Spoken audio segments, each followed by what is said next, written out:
Happy birthday മോളു, happy birthday. ഇന്ന് വാങ്ങിച്ചോളൂ, മോക്ക് വേണ്ടി വാങ്ങിച്ച സ്പെഷ്യൽ ഗിഫ്റ്റാ. Thank you Motu Patlu uncle. നോക്ക്, ഇത് മോട്ടും പത്തിലും കൊണ്ടുവന്ന സ്പെഷ്യൽ ഗിഫ്റ്റ് ആണ്.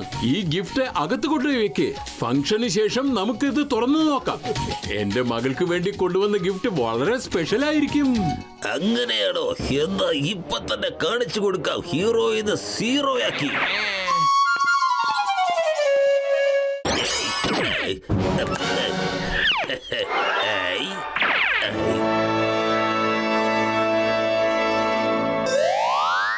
നല്ല മണം.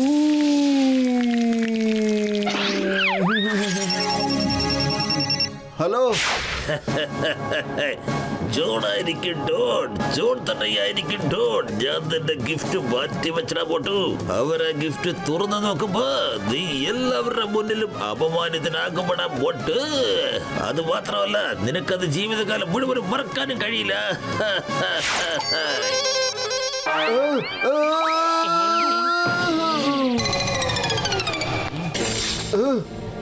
എന്താ പറ്റിയ മോട്ടു? പത്ലു, ജോൺ ഗിഫ്റ്റ് മാറ്റി കളഞ്ഞത്രേ. അറിയില്ല അതിനകത്ത് അവൻ എന്താ വെച്ചിരിക്കുന്നതെന്ന്. അവൻ പറയുവാ നമുക്ക് നല്ല പേരായിരിക്കുമെന്ന്. ഇനിയിപ്പം നമ്മൾ എന്താ ചെയ്യ പത്ലു? എടാ ജോണെ, കുട്ടാ, പൊന്നുമോനെ, അങ്ങനെ ചെയ്യല്ലേ. ഞങ്ങളുടെ ഗിഫ്റ്റ് തിരിച്ചു തന്നേക്കൂ. ഇല്ലെങ്കിൽ ഇടിച്ചതിന്റെ ഊപ്പാടളക്കും ഞാൻ ഇവിടെ ഉണ്ടെങ്കിലല്ലേ നിനക്ക് എന്നെ പിടിക്കാൻ കഴിയൂ. പിന്നെ പിടിച്ചാലല്ലട നിനക്ക് അടിക്കാൻ പറ്റൂ. ജോണെ, അങ്ങനെ പറയരുത് പ്ലീസ്. എന്റെ മോട്ടു, നീ എന്തിനാ വെറുതെ കിടന്ന് കരയുന്നത്?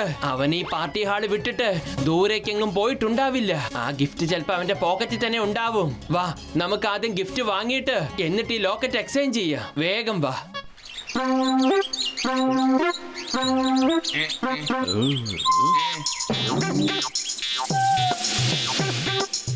നമ്പർ 2, ഇന്ന് നിന്റെ ബർത്ത്ഡേ ആണോ? എല്ലാം നമ്പർ 1 നിന്റെ ആയിരിക്കും. അപ്പോ നമ്മുടെ രണ്ടാളുടെ അല്ലെന്നോ? അപ്പൊ ബോസിന്റെ ആയിരിക്കും അല്ലേ? Happy birthday to you dear boss. ഇന്നെന്റെ ബർത്ത്ഡേ ഒന്നുമല്ല, എന്റെ ബർത്ത്ഡേ ആണെന്ന് ആരാ പറഞ്ഞത്? എടാ മണ്ണ, ഇത് മേയർ സാറിന്റെ പെങ്കൊച്ചിന്റെ ബർത്ത്ഡേയാ. നിന്നെ ഒന്നും പറഞ്ഞിട്ട് ഒരു കാര്യമില്ല. ഏതോ ഒരു വലിയ ബോക്സ് നമ്മുടെ വാഴക്കിൽ വെച്ചിട്ടുണ്ട്. എന്ത്?